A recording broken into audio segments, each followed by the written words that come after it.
자, 여러분 안녕하세요. 독고리입니다. 자, 이번에는 워드 프로세서 필기 마지막 과목인 세 번째 과목 컴퓨터 일반 PC 기본 상식에 대해서 저랑 같이 정리해 보겠습니다. 이번에 만드는 이 과정은 여러분들이 빠른 시간 안에 필기를 완성시키는 데 목적이 있고요.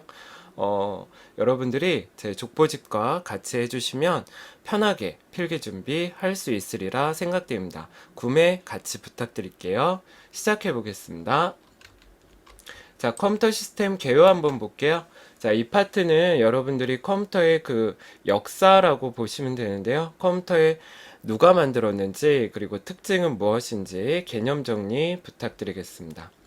자, 해석기관은 바베지가 만들었습니다. 오늘날의 컴퓨터의 5대 기능에 개념이 들어갔고요.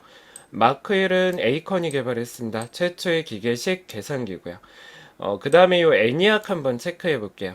최초의 전자계산기인데 외장 방식입니다. 이때는 램이 없었어요, 여러분. 자, 에드사기입니다. 최초의 프로그램 내장 방식을 개발했고요. 주기억 장치를 사용하기 시작했습니다. 유니박은 최초의 상업용, 이제 사람들에게 팔기 시작했고요. 에드박, 폰 노이만이 개발한 프로그램 내장 방식 컴퓨터입니다. 이진법을 채택했습니다. 자, 여기 미들웨어 보이는데요. 응용 소프트웨어와 운영체제 차이를 보완해주고 서버와 클라이언트들을 중간에 연결해주는 소프트웨어입니다. 자, 프로그램 내장 방식, 자, 폰 노이만이 주장한 건데요. 프로그램과 데이터를 주기억 장치에 저장해두고 주기억 장치에 있는 프로그램 명령어를 하나씩 차례대로 수행하는 방식입니다. 자, 프로그램 수정이 쉽고 공동으로 사용하고요. 사용 빈도에는 제약이 없었습니다. 명령 처리기는 프로그램 계속이 프로그램 카운터인데요. 순차적으로 실행한다 되어 있죠. 차례대로 실행한다는 겁니다. 자, 에드삭 보이십니까? 최초의 프로그램 내장 방식 컴퓨터입니다. 자, 이번에는 컴퓨터 세대별 특징을 보겠습니다. 자, 1세대는 진공관을 사용했고요. 2세대는 트랜지스터입니다. 3세대, 자, 직접 회로인데요. 여기 IC 나와 있죠. 자, 크기는 작아지고 내용은 많이 입력되게 하는 게 3세대 IC의 특징입니다. 그럼 4세대 보면 고밀도 집적 회로인데요. 얘는 크기는 3세대보다 더 작아지고, 그리고 내용은 더더욱 많이 입력되게 한다. 그래서 고밀도 집적 회로예요. 그럼 5세대는 뭐예요? 초고밀도죠. VLSI인데, 자, 얘는 크기는 4세대보다 더더욱 작아지고, 그리고 내용은 4세대보다 더더욱 많이 들어간다. 이렇게 해석하시면 되세요. 자, 1세대는 일괄 처리, 기계어의 하드웨어 개발에 집중했고요. 오프라인입니다.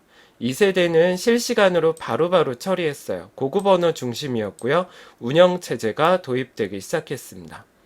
자, 그 다음 3세대. 시간을 분할해서 처리하는 TSS, 타임 쉐어링 시스템. 그 다음에 OCR, 공공요금 청구서에 쓰이는 거. OMR, 우리 시험 답안지에 쓰이는 거죠. MICR, 수표나 어음에 쓰이는 자성을 띤 문자 판독기입니다. 경영정보기법, 이제 컴퓨터가 회사에 도입되기 시작했습니다. 4세대의 특징 분산 처리입니다. 작업을 나누어서 처리하고요. 개인용 컴퓨터가 보급되기 시작했고 마이크로 프로세서와 네트워크가 발달하기 시작했습니다. 자, 5세대는 이제 인터넷이 주류를 이뤘고요. 인공지능, 우리가 버튼 하나만 누르면 자동으로 작업이 이루어지도록 설계가 되었습니다. 퍼지이론과 전문가, 신기술 도입이 5세대부터 현재까지 이어지고 있습니다. 자, 이제 처리 능력에 따라서 분류해 볼게요. 슈퍼는 인공위성이나 일기예보에 사용되는 대단한 컴퓨터죠. 메인 컴퓨터는 대규모 수백 명이, 미니는 중규모입니다. 학교나 연구소. 자, 워크스테이션 별표해 볼게요. RISC 프로세서를 사용하고요. 네트워크에서 자료를 제공하는 서버 컴퓨터 역할을 합니다. 그에 반해 우리가 집에서 쓰는 컴퓨터는 데스크탑 컴퓨터입니다. 개인용 컴퓨터고요. 우리가 CISC라고 부릅니다. 가정이나 사무실에서 사용하게 됩니다. 휴대용 컴퓨터는 휴대가 가능한 컴퓨터로 노트북이나 PDA에 쓰이게 됩니다. 자, 이제 자료에 따른 분류입니다. 자, 세 가지로 나뉘어요. 디지털, 아날로그, 하이브리드. 자, 디지털은 문자나 숫자화된 비연속적인 데이터고요. 셀 수 있는 자료를 취급하는 컴퓨터입니다. 이에 반해 아날로그는 연속적으로 변화하는 자료를 취급합니다. 특수 목적으로 쓰이고요. 하이브리드 체크해 보겠습니다.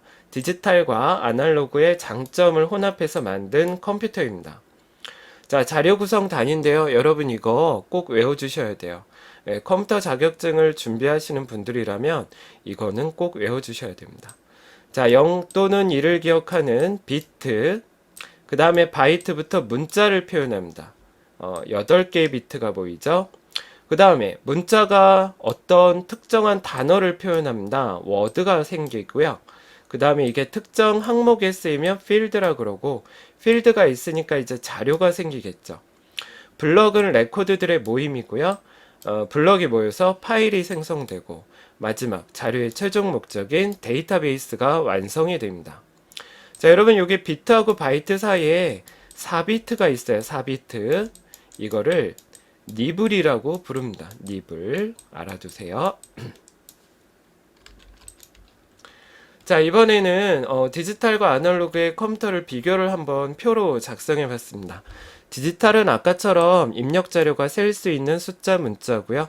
아날로그는 연속적인 자료를 취급하게 됩니다. 자, 디지털 컴퓨터는 프로그램이 필요하죠. 우리가 설치하잖아요. 하지만 아날로그는 만들 때 미리 설치되어 있습니다. 그래서 다 생산이 된 후에는 그 다음엔 불필요합니다. 자, 우리가 쓰는 컴퓨터는 개인용 컴퓨터죠. 이게 디지털 컴퓨터입니다. 아날로그는 특수 목적용이라 그럽니다. 군사용, 과학용으로 불립니다. 자, 이번에는 자료 표현 코드 보겠습니다. 자, 고정소수점은 정수 표현하고요. 부동소수점은 실수를 표현합니다. 얘는 정수만 표현하기 때문에 부동에 비해서 속도가 빠르고요. 이진 연산에 참여를 합니다. 부와 절대치, 1의 보수, 2의 보수 보이시죠?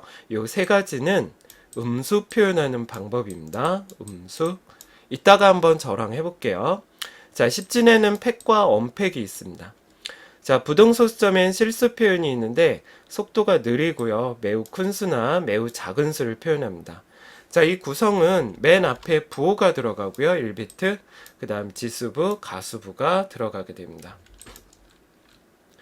자, ASCII 코드입니다. 데이터 통신용 코드인데 존 3개, 디진 4개입니다.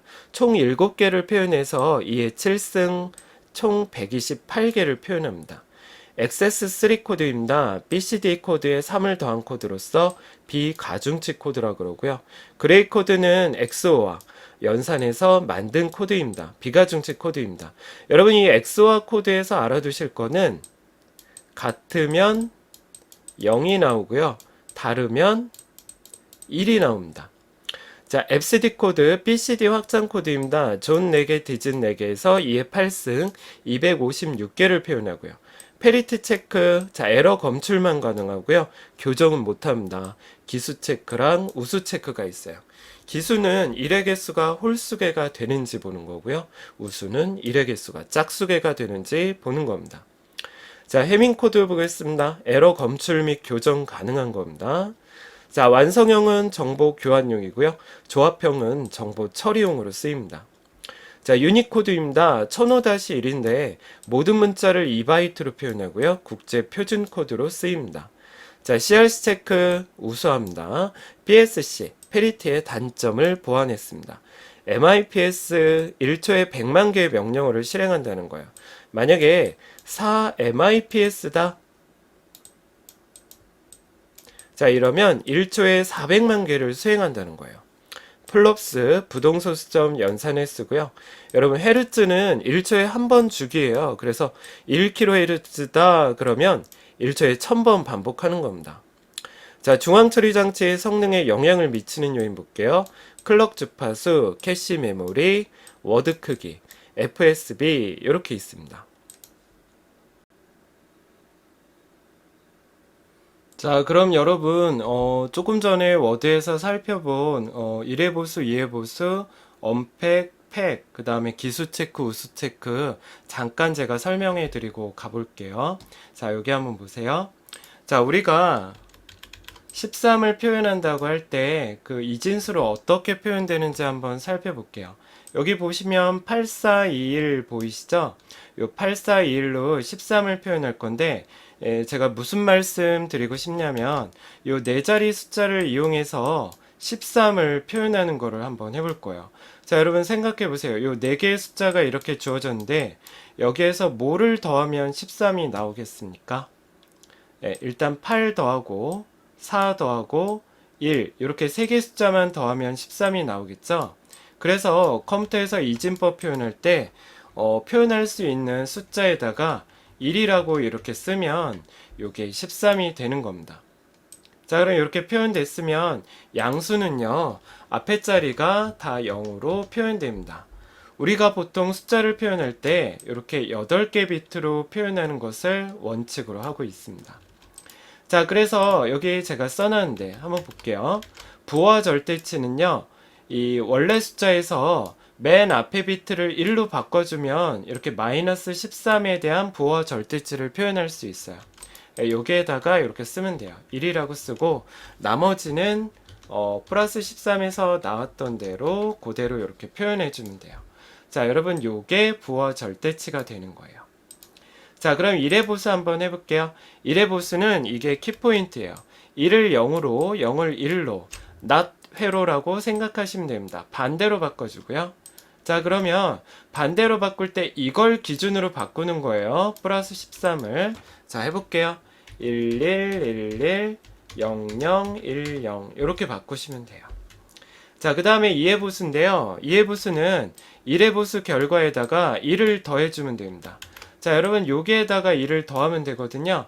그래서 더하기 1 했다고 보시면 돼요. 그래서 0 더하기 1은 1이잖아요. 1. 그죠?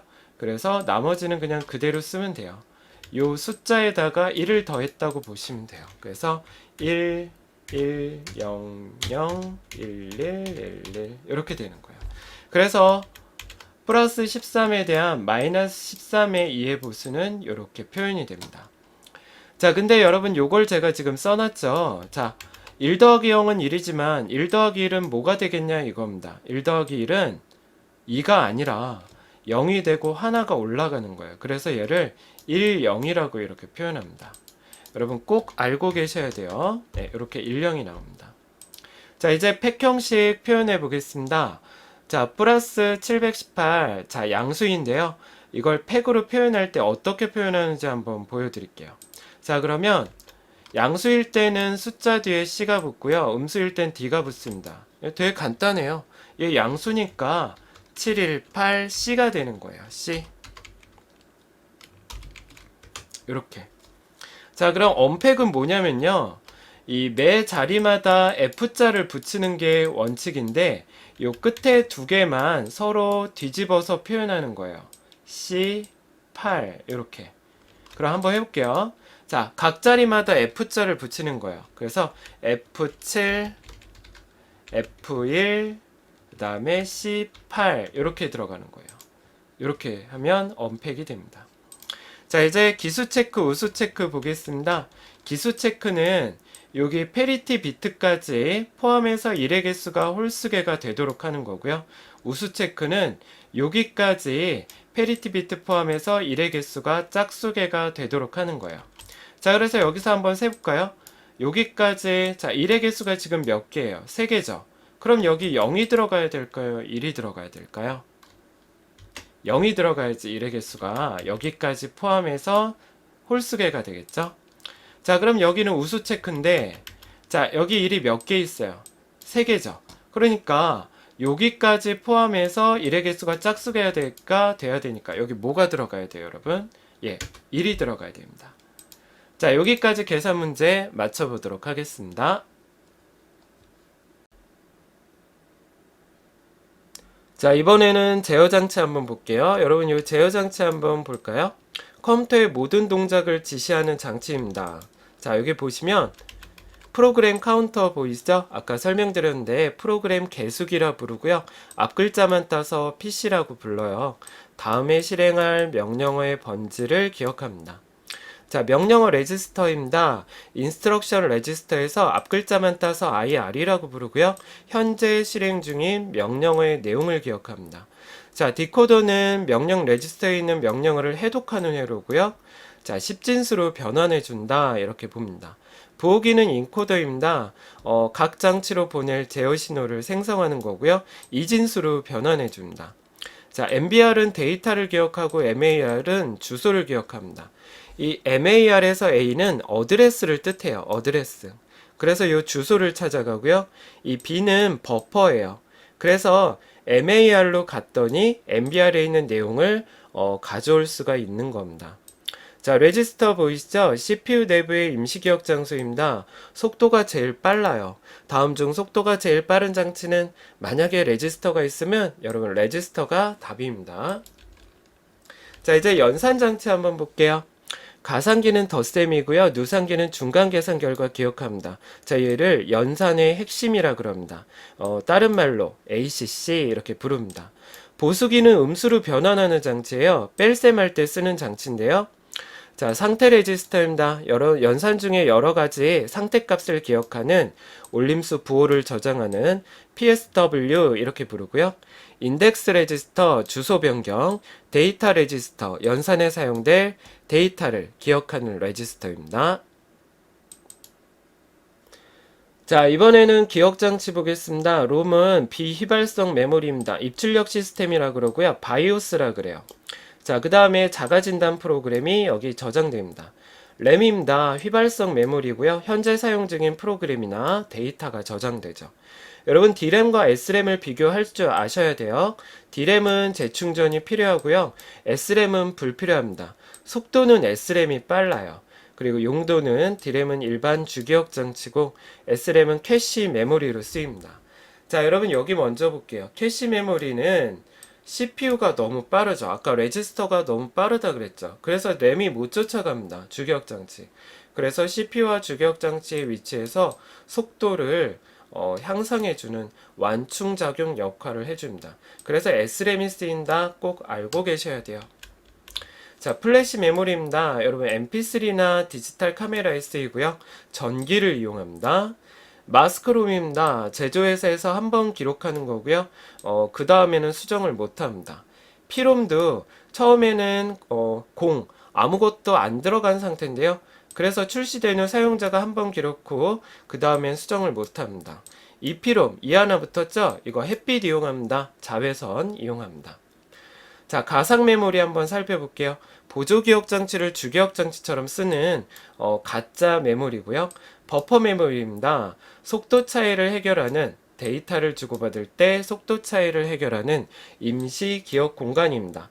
복사 잘라내기 붙이기 할 때 사용돼요. 자, CD롬입니다. 600메가 정도 저장 매체고 읽기만 가능하고요. DVD, 기가바이트급의 영화를 저장할 수 있는 겁니다. CDR 한 번만 기록 가능한 CD고요. 블루레이, HD 비디오, 고선명 비디오를 저장하는데 DVD의 10배 정도 기록을 하게 됩니다. 자, 여기 보시면 SSD 보이시죠? 하드디스크와 달리 기계적 장치가 없는 반도체를 이용한다 돼 있죠? 부팅 속도가 엄청 빨라요. 그죠? 배드 섹터가 발생하지 않는다. 충격에 강합니다. 우리가 예전에 썼던 하드디스크는 배드 섹터가 막 발생하죠. 충격에 약합니다. 그래서 요새는 SSD를 많이 쓰고 있는 것 같아요. 자, RISC 살펴보겠습니다. RISC는 아까 제가 점검해 드렸지만 서버 용도로 쓰이는 워크스테이션이고요. CISC는 우리가 집에서 쓰는 개인용 컴퓨터입니다. 자, RISC는 CPU가 많아요. 레지스터가 많고 CISC는 적습니다. 속도는 RISC가 빠르고요. CISC가 느립니다. 자, 이제 자기 디스크 관련 용어 보겠습니다.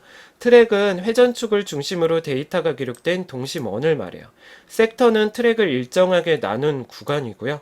실린더는 여러 장의 디스크에서 같은 위치에 있는 트랙의 모임을 말합니다. 클러스터, 여러 개의 섹터를 묶은 거고요. 파일 저장의 기본 단위입니다. TPI. 자, 1인치에 기록할 수 있는 트랙의 수인데 기록 밀도의 단위고요. 시크 타임. 자, 읽기 쓰기 헤드가 트랙까지 도달하는데 걸리는 시간 돼 있죠? 예, 트랙 찾는 시간이 시크입니다. 자, 그럼 서치 타임은 이 트랙에서 원하는 섹터까지 찾는데 걸리는 시간이고요. 자, 트랜스미션 타임, 주기억 장치를 보내는데 걸리는 시간입니다. 자, 액세스 타임 체크해 볼게요. 별표해 볼까요?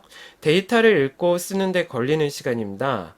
자, 그래서 seek, 트랙 찾고, search, 섹터 찾고, 트랜스미션, 전송하는 데까지에 걸리는 시간입니다. 자, 이제 기억 용량과 처리 속도 단위 한번 살펴보겠습니다. 자, 여러분 이거 읽을 줄 아셔야 되는데, 자, 한번 프린트에다 메모 한번 해볼까요? 자, 일단 이의 10승은 1024승입니다. 바이트는 8개 비트가 모인 거고요. 자, 킬로바이트, 메가바이트, 기가바이트, 테라바이트, 페타바이트, 엑사바이트 이렇게 부릅니다. 자, 메가바이트부터 2의 10승을 더합니다. 그래서 20승, 30승, 40승, 50승, 60승 이렇게 들어가요. 자, 처리 속도 단위 한번 살펴볼게요. 자, 밀리세컨드는 10의 마이너스 3승초입니다. 여러분 10의 마이너스 3승초가 1000분의 1초를 뜻해요. 우리가 따지면 하나 계산할 때 0.001초 걸린다는 소리예요. 엄청 빨랐죠. 자, 그 다음부터 이제 마이크로 세컨드, 나노 세컨드, 피코 세컨드, 펜토 세컨드, 아토 세컨드입니다. 자, 여러분 이거 외우실 때 1세대 마이너스 3승이죠. 하나씩 마이너스 3씩 이렇게 더해 가시면 돼요. 자, 기억장치 접근 속도 보겠습니다. 레지스터가 제일 빨라요. 그죠? 그래서 D램, 롬, 주기억장치가 못 쫓아가니까 중간에 캐시가 있다고 들었죠? 자, 그 다음에 하드디스크, 칩디스크, CD롬 플로피, 자기 테이프입니다. 자, 자기 테이프 왜 쓰냐? 속도도 느린데 왜 쓰냐? 용량이 커서 백업용으로 쓰입니다. 자, 멀티미디어 보겠습니다. 멀티와 미디어의 합성어인데 여러 가지 데이터의 매체를 디지털로 통합해서 전달합니다. 자, 멀티미디어 특징 단골로 나오는 문제죠. 디지털, 쌍방향성, 비선형성, 정보의 통합성 꼭꼭 외워주셔야 됩니다. 자, 하이퍼텍스트 보겠습니다. 문서와 문서가 연결되어 있는 거고요. 자, 하이퍼미디어는 클릭했더니 음악 동영상이 보인다 그러면 이건 하이퍼미디어가 되는 거예요. 자, 그럼 이제 밑에 보시면 노드 보입니다. 자, 읽어볼게요. 하이퍼텍스트에서 문서에 연결된 페이지를 노드, 그 다음에 노드에서 다른 노드로 넘어가게 하는 키워드는 앵커, 그 다음에 노드와 노드의 연결점은 하이퍼링크입니다. 자, 요 세 가지를 이어서 외워주셔야 돼요, 여러분.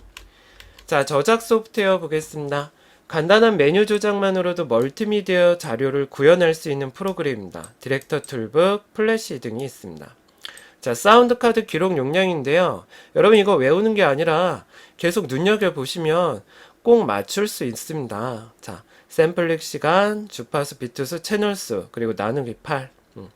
자, 비디오 오버레이 보드입니다. 오버레이. 자, 외부 비디오, 영상을 현재 있는 화면과 같이 표현하는 걸 오버레이 보드라 그러고요. 자, 샘플링입니다. 아날로그 신호를 디지털로 변환하는 겁니다. 자, 스트리밍입니다. 별표 한번 해볼까요? 자, 멀티미디어 데이터를 다운로드 하면서 동시에 재생해주는 실시간 방송을 말해요. 자, 압축을 하면 파일 크기가 줄어들겠죠? 전송 시간이 절약이 됩니다. 비트맵 실제 이미지입니다. 그래서 용량이 커요. 확대하면 계단 현상이 나타나고요. 자, 벡터 방식 보겠습니다. 확대해도 테두리가 거칠어지지 않습니다. 자, 일러스트에 쓰이고요. AI라 부릅니다. JPEG 정지 영상의 국제 표준이고요. MPEG 동영상의 국제 표준입니다. 자, 이거 꼭 아셔야 돼요. JPG는 손실 무손실 지원하고 MPEG은 손실만.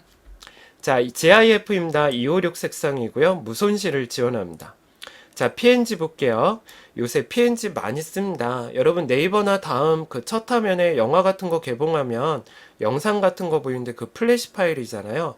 거기에서 쓰는 이미지 파일이 PNG인데 요새는 웬만한 프로그램에서도 많이 쓰이는 것 같아요. 자, GIF의 단점을 보완했습니다. 웨이브 실제 소리가 저장되고요. mp3입니다. 원음의 12분의 1 정도로 압축했습니다. 엠팩 1 기술을 이용했고요. 음질은 원곡이랑 거의 비슷합니다. 자, 미디 볼게요. 컴퓨터 악기 간의 표준 프로토콜인데 여러분 제가 말하는 이런 소리나 효과음 이런 건 저장이 안 됩니다. 미디는 이런 신호음만 들려요. 뭐 띠디디디디디 이런 거. 자, 이거 누가 쓰냐? 작곡가들이 쓴대요. 자, AVI입니다. 윈도우 표준 동영상 파일이고요. MPEG-2, 자, HTV나 위성방송 DVD에 쓰였고요. MPEG-4 체크해 볼게요. IMT 2000에서 영상정보 전송할 때 쓰입니다. MPEG-7입니다. 정보검색이나 전자상거래고요. MPEG-21, 자, 디지털 컨텐츠의 제작, 유통 전 과정을 관리합니다. 여러분들이 네이버에서 영상을 유료로 결제해서 한번 봤다 그러면 네, 이게 바로 MPEG-21 과정이 거친 겁니다.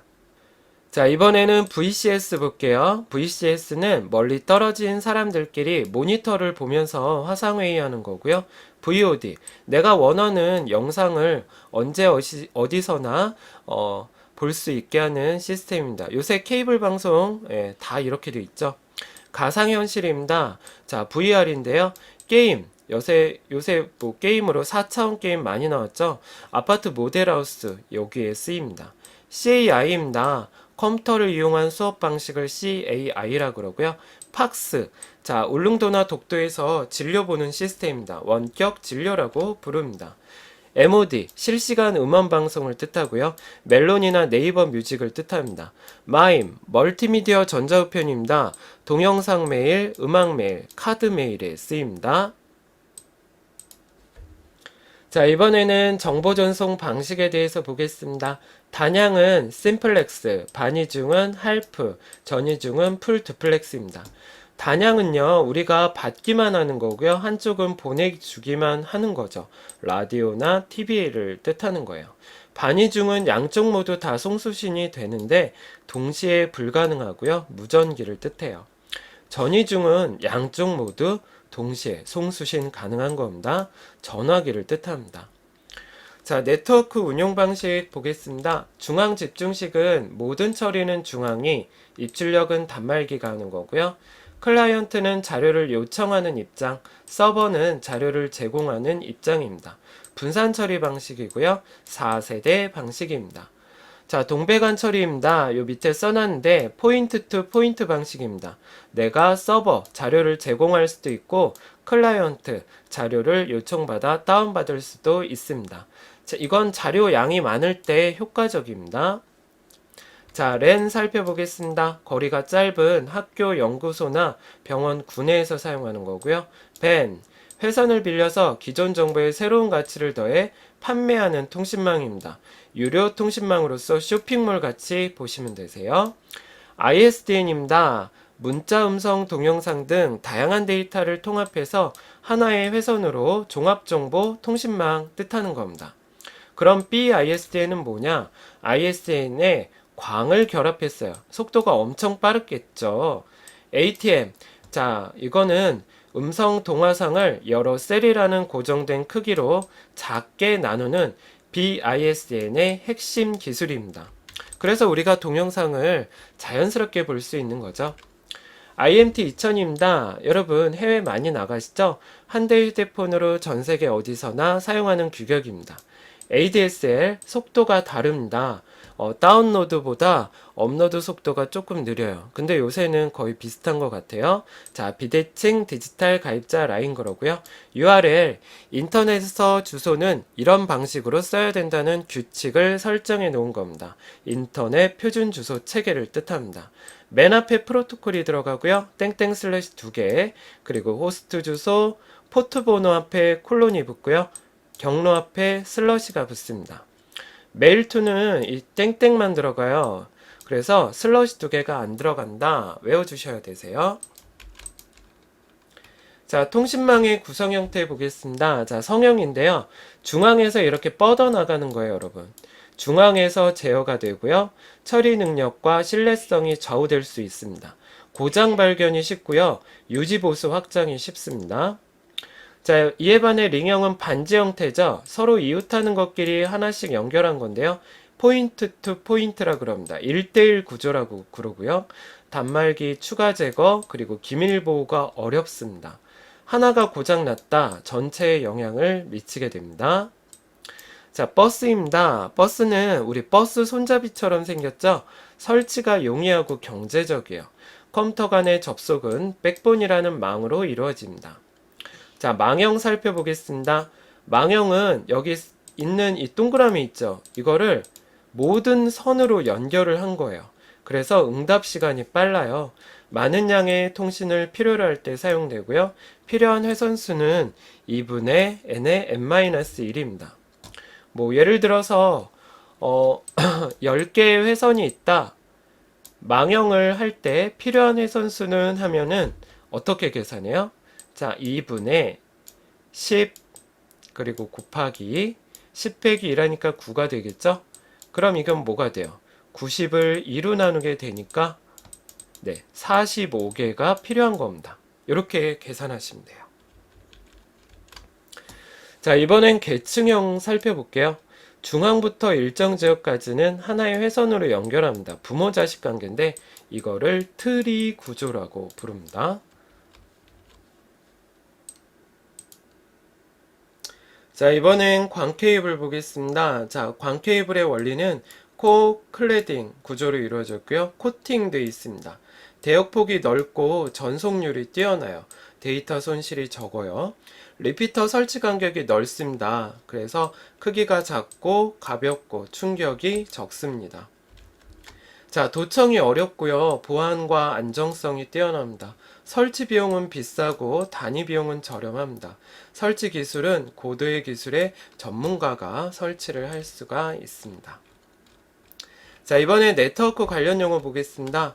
자, 여러분 모뎀은 변복조 장치라고 부르는데 자, 보세요. 아날로그가 디지털로 바뀌는 걸 변조, 디지털이 아날로그 바뀌는 것을 복조라고 합니다.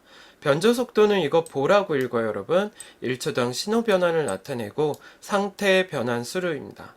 자, 전송 속도 bps인데요. 여러분 이거 체크해 볼게요. 문제 나오는데 bps는 1초당 전송되는 비트 수입니다. 비트 꼭 체크하세요. 자, 인트라넷입니다. 인터넷 기술을 기업 내부에 적용한 거고요. 엑스트라넷입니다. 기업과 외부 기업 간에 서로 연결해서 업무의 범위를 확대한 겁니다. 자, 그룹 웨어입니다. 여러 사람이 공통의 업무를 수행하는 데 있어서 사용하는 프로그램이고요. 마이크로소프트사의 익스체인지나 넷미팅이 여기에 속합니다. 코덱 보이시죠? 영상 처리나 음성 처리를 컴퓨터에 알맞게 변환하는 것을 코덱이라고 그럽니다. 우리 가끔 영화 볼 때 코덱 설치하세요 이러잖아요. 자, 이게 이제 그 변환 과정인데요. 아날로그가 디지털로 가는 것을 부호하라 그럽니다. 그럼 다시 디지털이 아날로그로 바뀌는 것을 뭐라 그런다고요? 네, 복호하라 그래요. 자, 인터넷 주소입니다. IPv4는 8비트씩 4부분. 자, 그 다음 IPv6는 16비트씩 8부분입니다. 자, 유니캐스트, 멀티캐스트, 애니캐스트 사용되고요. 도메인 네임은 문자 주소고요. DNS는 문자 주소를 숫자 주소로 바꾸는 기법입니다. 자, 네트워크 계층, 네트워크 명령어 한번 살펴볼게요. 자, 핑입니다. 원격지 컴퓨터가 네트워크에 정상적으로 작동하는지 확인하는 거고요. IP 콘피그는 PC의 물리적 주소, IP 주소, 서브넷 마스크, 게이트웨이가 들어가게 됩니다.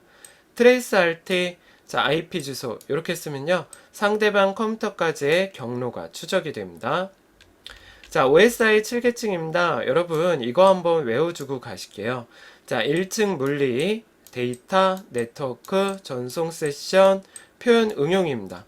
그래서 앞 글자만 따서 외우시는 거예요. 자, 보세요. 물대내 전세표응 한 번에 외워주십시오. 자, 그래서 여러분 이 응용 계층은 우리가 눈으로 보고 듣고 확인할 수 있는 계층을 뜻해요. 예를 들어서 우리 이메일 보내잖아요. 그죠? SMTP. 이메일 받죠? POP. 그 다음에 자료를 송수신하죠? FTP. 인터넷하고 www 월드와이드 웹이고요. 원격 접속 텔넷입니다. 그래서 요 특징들은 다 응용 계층에서 하고요. 자, 이제 요거를 꼭 외워주고 가셨으면 해요, 여러분. 자, 표현 계층, 코드 변환, 암호화 압축, 구문 검색하고요. 응용 계층입니다. 자, 응용 계층은 아까 제가 말했죠? 데이터 링크입니다. 흐름 제어, 링크 합립, 유지 절단하고요. 전송 계층 체크해 볼게요. 신뢰성 있고 투명한 데이터 전송을 담당합니다. 여러분, 여기에서 신뢰성이란 컴퓨터에서 하는 것을 우리는 믿고 따라야 된다는 겁니다. 믿을 수 있다, 이렇게 보시면 되세요.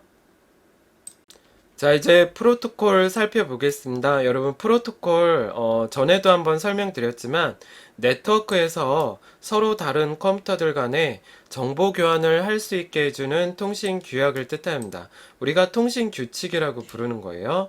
자, TCP/IP입니다. 인터넷 표준 프로토콜인데, 자, 요거 한번 살펴볼게요. TCP는 패킷 단위로 분류하고요. 흐름 제어와 에러 검사를 합니다. 전송 계층에 속해요. 자, IP입니다. 패킷 주소를 해석하고 경로를 결정해요. 네트워크 계층에 속하고요. ARP입니다. IP 주소를 물리적 주소로 바꿉니다. 거꾸로 하는 거. 자, 물리적 주소를 IP 주소로 바꾸는 건 뭐냐? 이게 바로 RARP입니다. 자, 이제 웹 프로그래밍 언어 살펴볼게요. 자, HTML5입니다. 액티브X 없이 브라우저에서 쉽게 재생한다, 알고 계셔야 되고요. DHTML입니다. 동적인 웹페이지를 생성하는데, 동적인 페이지가 뭐냐면 실시간으로 바뀌는 페이지를 동적인 웹페이지라고 부릅니다. 자, 이거는 영화이면 날씨, 주식 등에 쓰이겠죠? SGML입니다. 얘는 멀티미디어 전자문서인데 복잡해요, 여러분. XML, 새로운 태그를 정의하고요. WML, 무선 단말기에서 쓰는 언어입니다. UML, 모델링 언어에 표준하고요. VRML, 3차원 가상세계를 표현할 수 있는 언어입니다. 자, 펄 보겠습니다. 문자 처리가 강력하고요. 운영체제에 상관없이 동작하게 되고요.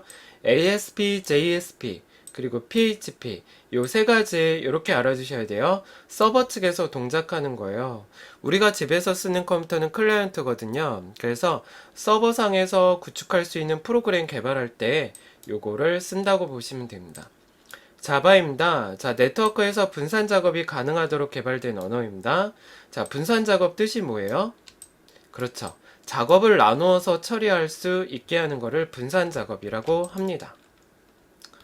자, 이제 정보사회 보겠습니다. 자, 정보화사회란 정보가 원동력이 되는 사회예요. 능률과 생산성이 증대되고 새로운 인간관계 문화가 형성됩니다. 그래서 그런지 시간과 공간 제약이 극복되고요. 상품의 생명력은 짧아지게 됩니다. 다품종 수량 시스템으로 변화하고 있습니다. 자, 정보사회의 부작용입니다.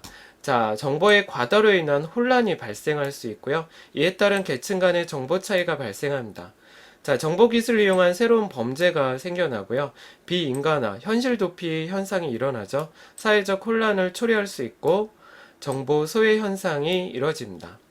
자, VDT 증후군이란 장시간 모니터를 보면서 생겨나는 증상입니다. 불안감, 우울감, 그리고 두통 이런 거 뜻하는 거예요. 자, 컴퓨터 범죄 유형 볼게요. 소프트웨어 불법 복제, 그리고 컴퓨터를 이용한 사기, 그리고 시스템 해킹입니다. 개인 신용 정보가 유출되고 음란물 유통 및 바이러스가 유포되는 게 컴퓨터 범죄입니다. 자, 그래서 컴퓨터 범죄 예방 대책은요, 보안 관련 프로그램을 보급하고 비밀번호를 수시로 바꿉니다. 이게 제일 어려운 것 같아요. 저도 이거를 알고 있지만 저조차도 잘 못 바꾸고 있습니다. 자, 백신 프로그램 설치 및 업데이트와 램의 상주를 시키는 거죠. 자, 백신의 기능 세 가지 알아보고 갈게요. 자, 외워주셔야 됩니다. 검사, 치료, 예방입니다. 자, 바이러스 종류 한번 살펴볼게요. 파일 바이러스는 실행 파일에 감염되고요. 부트 바이러스는 부트 섹터를 손상시킵니다. 부트 파일, 자, 파일도 감염되고 부트 섹터도 감염되는 인베이더랑 에볼라 바이러스가 있습니다. 자, 매크로 바이러스 별표. 자, 매크로 바이러스는 엑셀 문서 등을 감염시키는 바이러스인데요. 멜리사랑 라룩스라는 바이러스가 있습니다. 자, 폭탄 바이러스 일정 조건을 만족하면 실행하고요. 은닉 바이러스, 램에 상주하는 바이러스입니다. 자, 이제 방화벽 볼게요. 자, 방화벽, 파이어월 그러죠. 외부의 불법 진입을부터 막아주는 겁니다. 내부 자산을 보호하는데 역추적 기능이 있어서 외부 침입자의 흔적도 찾을 수 있습니다. 자, 체크해 볼까요? 내부 해킹은 못 막습니다. 자, 보안 요건 한번 살펴보겠습니다. 자, 기밀성 보이시죠? 정보와 자원은 허가된 사용자만 이용할 수 있고, 자, 무결성입니다. 허가된 사용자만 수정할 수 있다는 거죠. 자, 가용성입니다. 허가된 사용자는 언제든지 사용할 수 있고, 인증.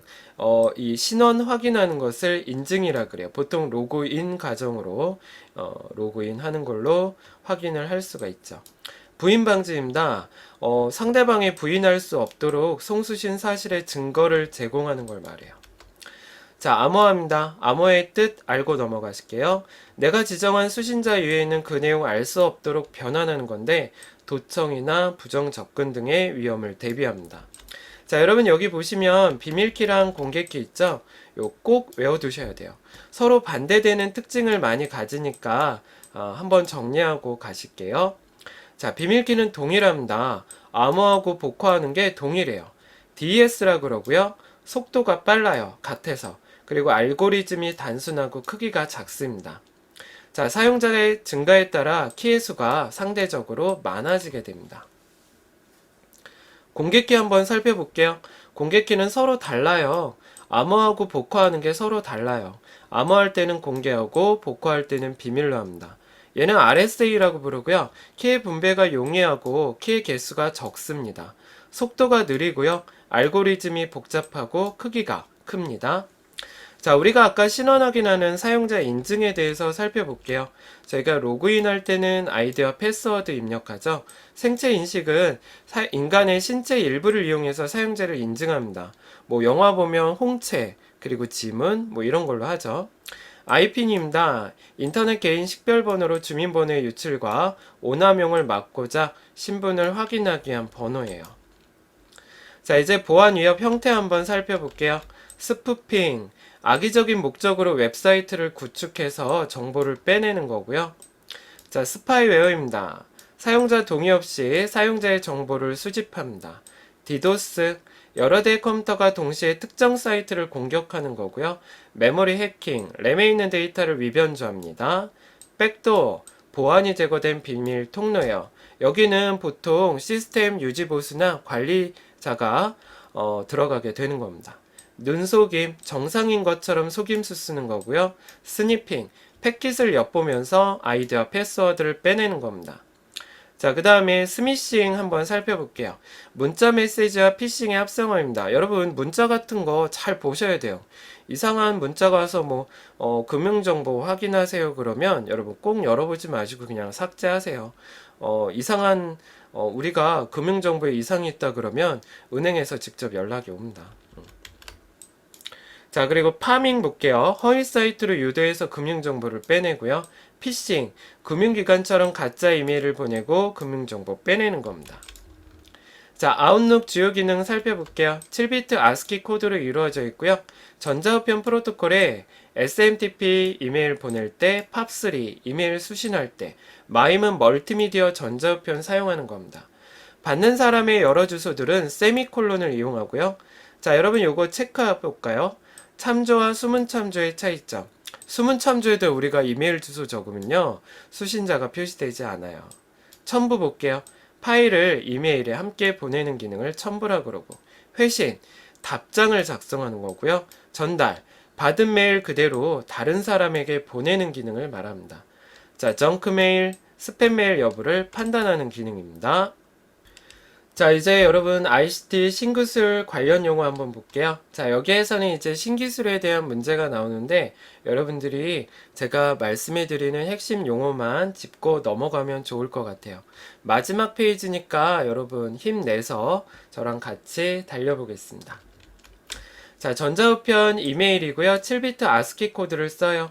FTP 파일 전송 프로토콜이고요. 텔넷, 원격 접속입니다. 멀리 떨어져 있는 컴퓨터를 내 컴퓨터처럼 사용하는 겁니다. 아키 파일을 쉽게 검색하고 고퍼 정보를 쉽게 검색합니다.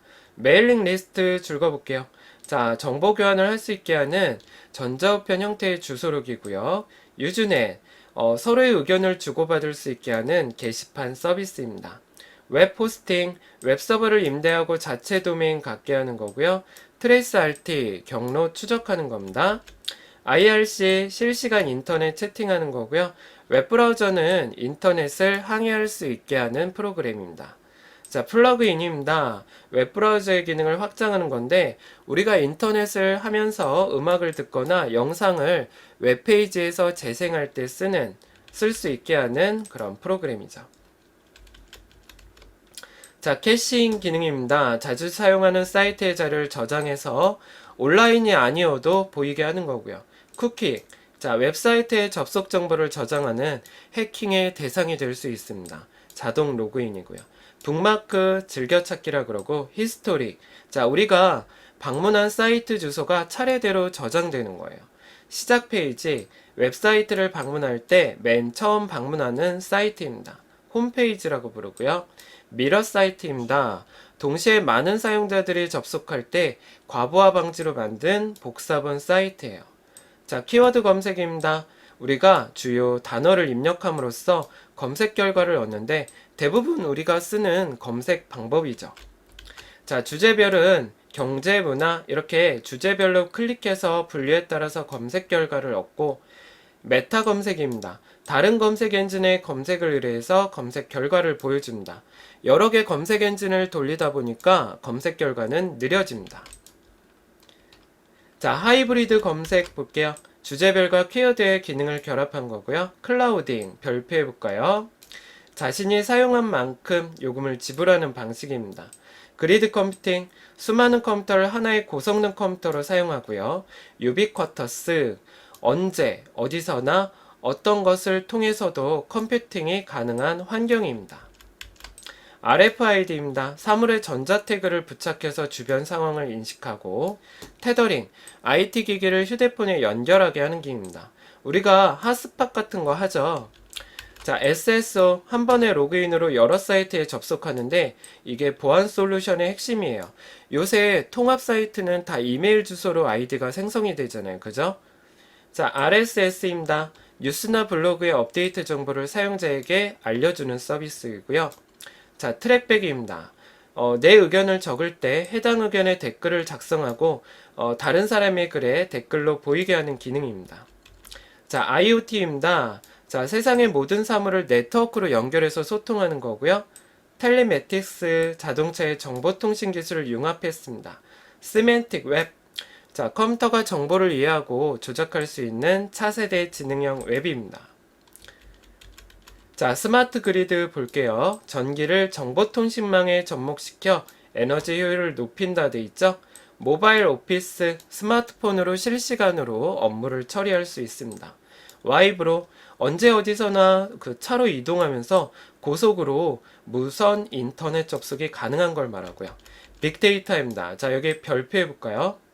기존 관리로는 처리하기 어려운 막대한 양의 데이터입니다. 그래서 요새 우리나라가 이 빅데이터를 기준으로 모든 데이터 관리를 통해 업무를 처리하고 있습니다. 정말 차세대 선도주자의 역할을 할 것 같아요. 자, All IP입니다. 기존 통신망을 하나로 통합하고요. 매시업, 웹상에서 새로운 서비스를 개발하는 기술입니다. 웨어러블, 자, 의류, 시계, 안경 등 사람 몸에 착용할 수 있는 컴퓨터 기술이고요. 자, 직비, 저전력, 저비용, 저속도를 기반으로 한 무선 네트워크입니다. 증강현실 AR입니다. 자, 기계에 내장된 카메라를 이용해서 사물의 부가 정보를 표시합니다. 자, GPS 보고 가실게요. 자, 인공신호를 수신하는 장치고요. 그 다음에 블루투스입니다. 근거리에서 데이터 통신을 무선으로 가능하게 해주는 기술이고요.